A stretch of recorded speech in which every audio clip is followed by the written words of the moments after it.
History of African Americans in New Jersey. Racism then and now. A story of struggle, resilience, and progress. New Jersey's history is one of both progress and struggle, particularly for its African American communities. During the Great Migration, many Black families moved to cities like Newark, seeking better opportunities and an escape from the Jim Crow South. But what they encountered were new forms of systemic racism, segregated housing, limited job opportunities, and unequal access to education and healthcare. These challenges became the foundation of a long and continuing fight for justice. Yet, even in the face of these obstacles, African Americans in Newark built strong communities.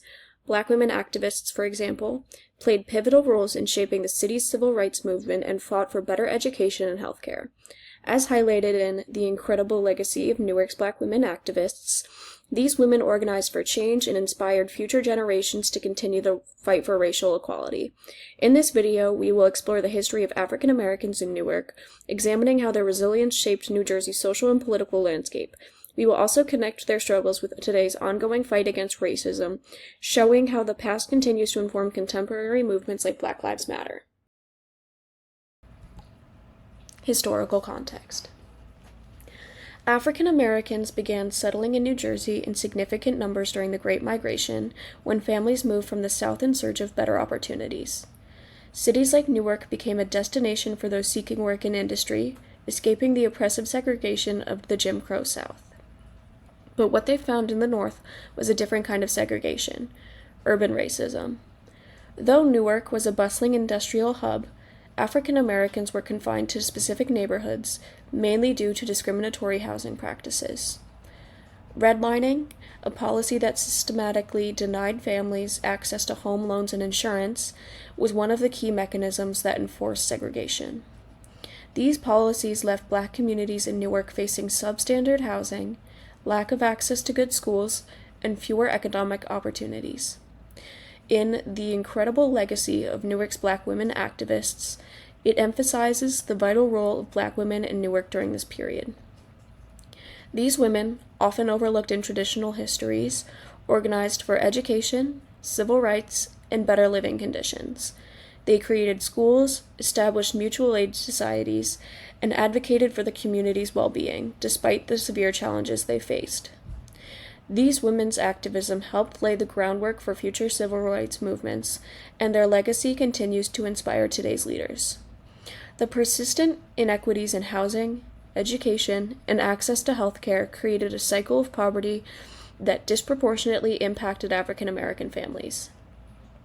Studies show that discriminatory practices, like redlining, have long-lasting effects. According to the Brookings Institution, the wealth gap between Black and white households is a direct result of these discriminatory policies. Today, home ownership remains a critical path to building wealth, but Black Americans still face systemic barriers that make it harder for them to own homes and accumulate wealth compared to their white counterparts. Key challenges and resistance. The systemic racism African Americans faced in Newark wasn't limited to housing. It extended to education, employment, and even healthcare. Black physicians, for example, faced widespread discrimination.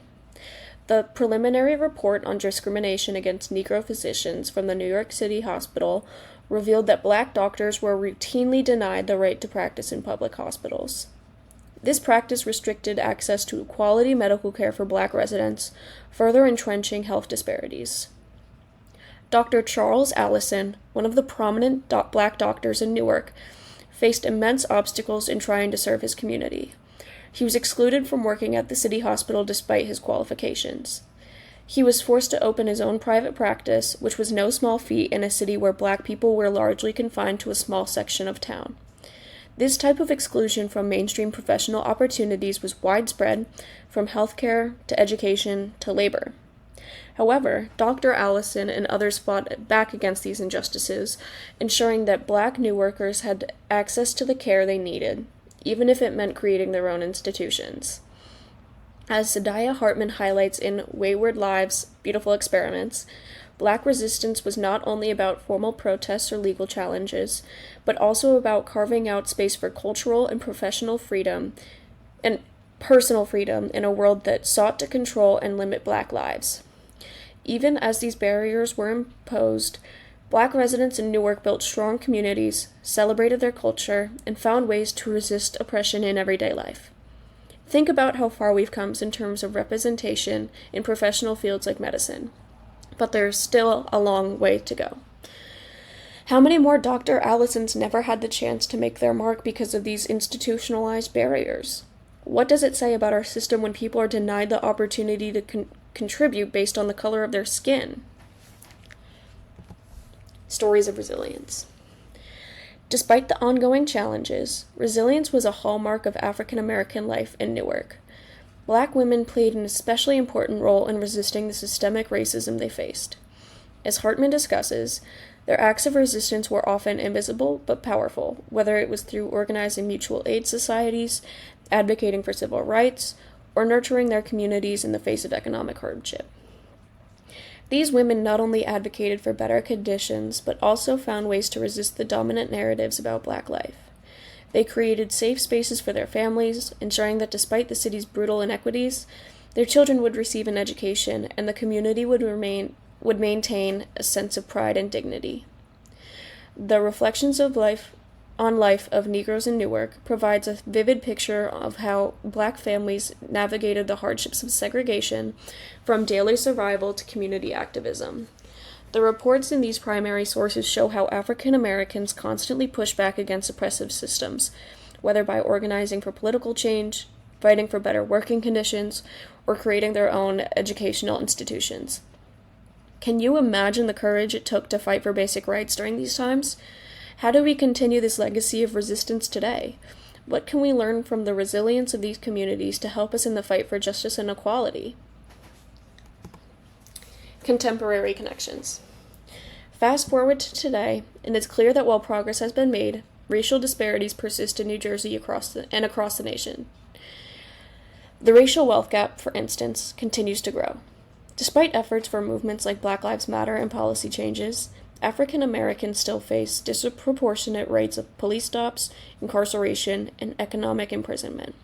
For example, reports from the ACLU-NJ revealed that Black residents in Newark are stopped by police at much higher rates than white residents. The racial wealth gap is a result of centuries of discriminatory policies that have made it harder for Black families to accumulate wealth. For instance, discriminatory practices in housing, such as redlining and unequal mortgage lending, have restricted Black families from building intergenerational wealth. Even today, homeownership remains a key pathway to building wealth, but for Black Americans, the returns on home ownership are lower than for their white counterparts.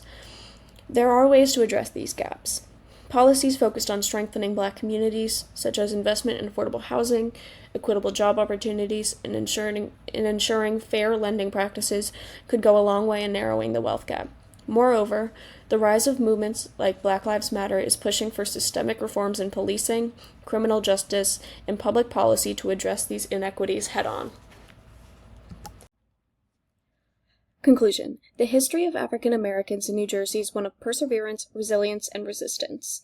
From the early days of segregation and discrimination in cities like Newark to the activism led by Black women and community leaders, the fight for equality has been a central theme. The struggles faced by Black residents, whether in education, healthcare, housing, or employment, are rooted in centuries of systemic oppression, as we saw through sources like The Incredible Legacy of Newark's Black Women Activists and Reflection on Life of Negroes in Newark. Yet, their resistance is not just a story of hardship, it is a story of triumph and growth. In the face of institutionalized racism, Black communities in Newark found ways to empower themselves, build their own institutions, and challenge systems that sought to silence them. This legacy of resilience continues to influence today's activism, particularly with movements like Black Lives Matter, which pushes for justice, accountability, and reform.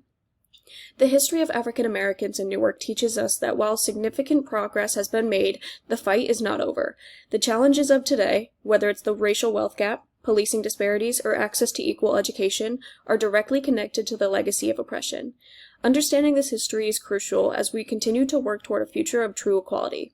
So, as we honor the past, let us also take responsibility for the future, ensuring that the lessons learned from these struggles will lead to real, lasting change. Thank you.